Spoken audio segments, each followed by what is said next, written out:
Hello, hello, hello. Thank you for watching the first video that I shared with you guys, specifically for foreign trained physical therapists or rehabilitation therapists, the practical tips prior to starting your US practice.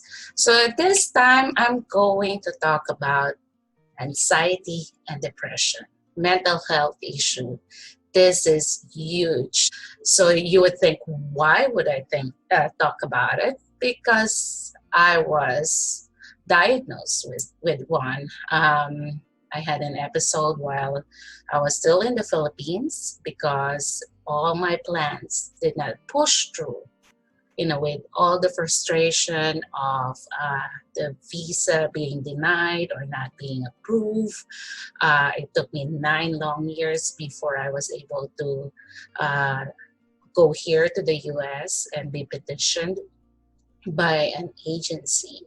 So all the pressures built up, and I didn't realize that all my defenses went loose and I was depressed, So since I am a lecturer, so I'm just gonna just have a brief presentation of this, and then I'm going to talk to you about my experience. So according to Mayo Clinic, depression is a mood disorder that causes a persistent feeling of sadness and loss of interest. And the key word is persistent. You're not just sad this moment or this day and then it went away, it will go away tomorrow. This is a daily struggle, a daily thing. And this is huge here in America. It can be called a major depressive disorder or clinical depression. It affects how you feel, how you think, and behave, and can lead to a variety of emotional and physical problems.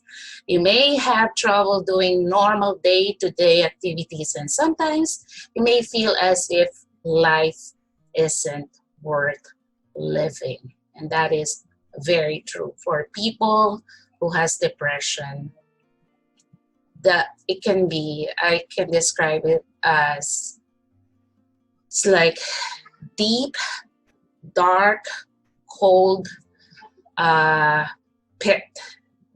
It can be so hopeless while you are depressed.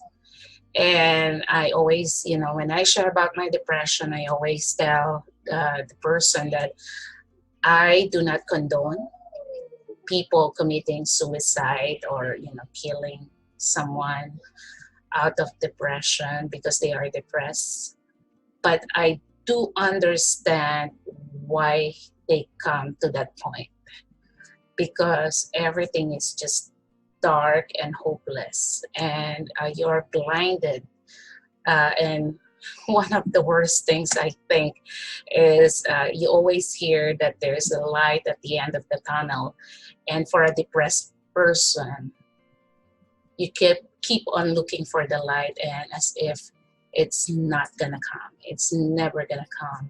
So when you're depressed, you are in that state of mind that it's hopeless. I'm here, I'm stuck, and there's nothing I can do about it when you are in the moment of depression. So the other definition of depression is anger turned inward. I didn't know it was Sigmund who defined it, but I heard it before. And, I attended different retreats and also listened to preaching. And I heard before that if you have an authority figure like your mom, your dad, or your boss, or your spouse, someone in authority over your life, that you cannot express that anger towards that person. You don't have good communication, or you don't want to disappoint this person, be a disappointment. You cannot approach this person, but you're angry. You are boiling inside. And that creates an internal turmoil. And basically, that's what happened to me. I was angry at the situation. My mother was my authority figure, and because it was taking too long for me to fulfill basically what I was thinking was her dreams for me, I was disappointing her, and it hurt me so much that I was angry inside. So I was not able to express that anger or frustration. So I turned inward. Uh, and I think, you know, people with depression, I think the common denominator is we are harder on ourselves. We would rather hurt ourselves, not physically necessarily, emotionally, mentally, psychologically, rather than other people. So, but I'm just speaking from my own experience. I'm not generalizing everybody. So, my experience, it started with high level of anxiety and restlessness, running thoughts. It's like it's not stopping, and I couldn't sleep. I felt like if there was just a switch inside my brain to turn it off, just flip that switch, and sometimes you just feel like you just want to bang your head to the wall so you can sleep. Just, you know, because the brain is just like on fire. It keeps on thinking and thinking and thinking, and it wouldn't stop. And, you know, even during the time, even when I was praying, you know, I was trying to lift everything up, and still the struggle was really real. You know, there was, it's a torment. It is really a torment. There is no physical threat. You know, no one's out there just inside your room trying to kill you or hurt you. You know, the house is not on fire. Your kids are um, sleeping, you know, next room safe. Your husband is with you. You know, all of you are safe. You have what you need, but your body and your mind response is just like real to threat, as if the threat is real. And you know, you have palpitation, you have like a panic attack, like you couldn't breathe, you couldn't sleep, you cannot just calm down no matter what you do. So this, you know, makes me realize, that's why in Ephesians chapter 6, verse 12, it says, "For our struggle is not against flesh and blood, but against the rulers, against the authorities, against the powers of this dark world, and against the spiritual forces of evil in heavenly realms." So just like what I said, you know, here in the US, it's a free country. There is no war, you know, going on. Your house is not being bombed, you know, and you don't have to flee away for safety. But there are lots of people who are depressed that you would think as if they're running away from something, full of fear, you know. Unfortunately, depression is, I'm a physical therapist, so when I, you know, review the charts of my patients, it's very prevalent. It's very prevalent all over, you know, and it's very incapacitating.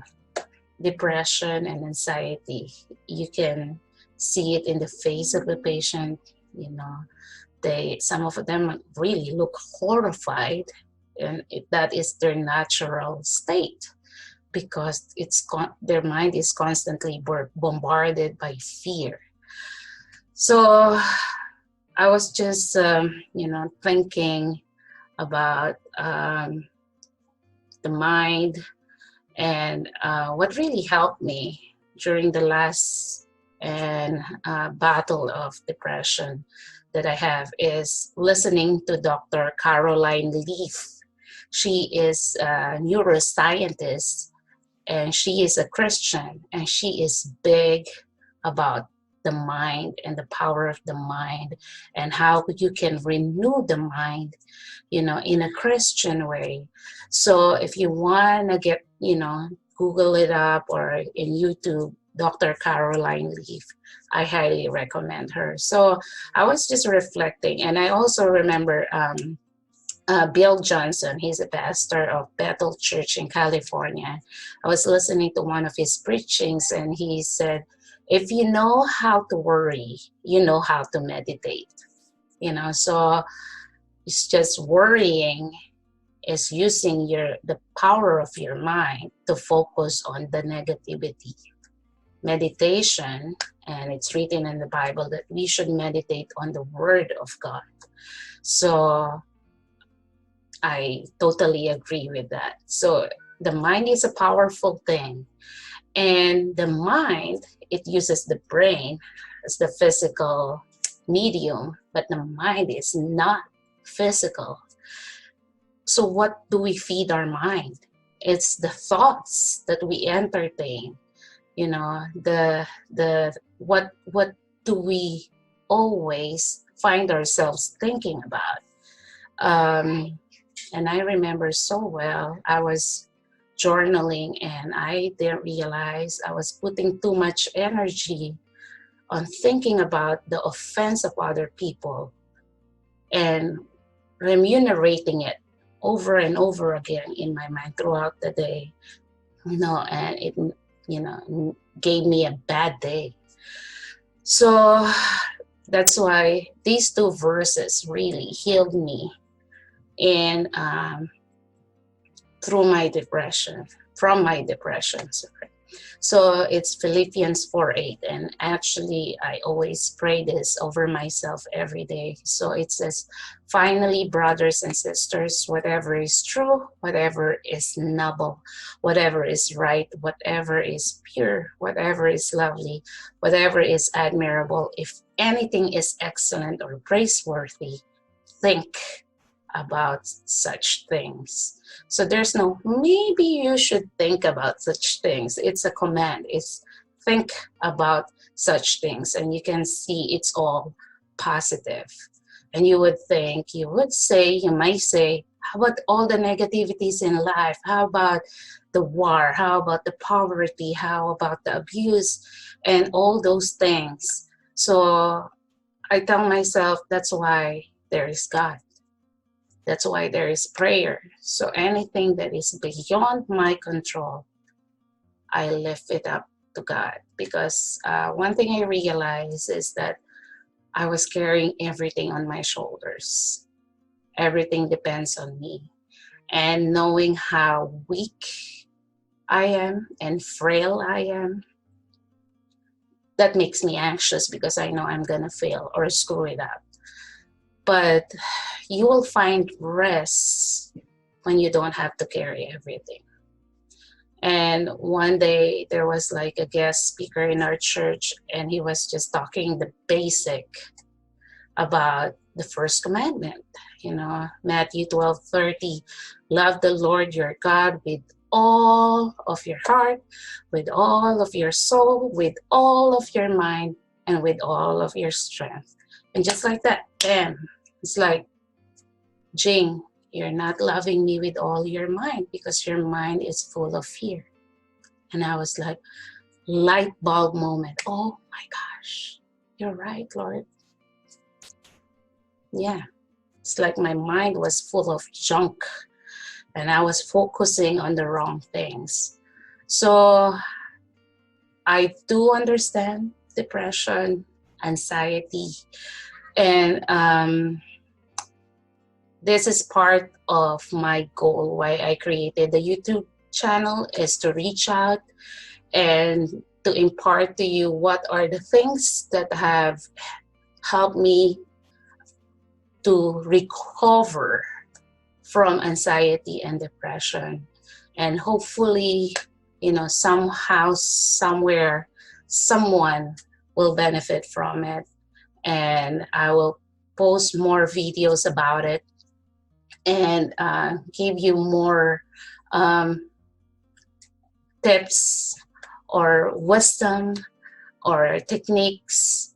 But ultimately, it was God who healed me from it. I just ask and I pray and be open on what He wants me to do, or what are the issues of my heart that I need to deal with. But I can walk you along the way on the path that I've been through, and hopefully it will be beneficial for you as well. So for now, stay blessed, and thank you for watching.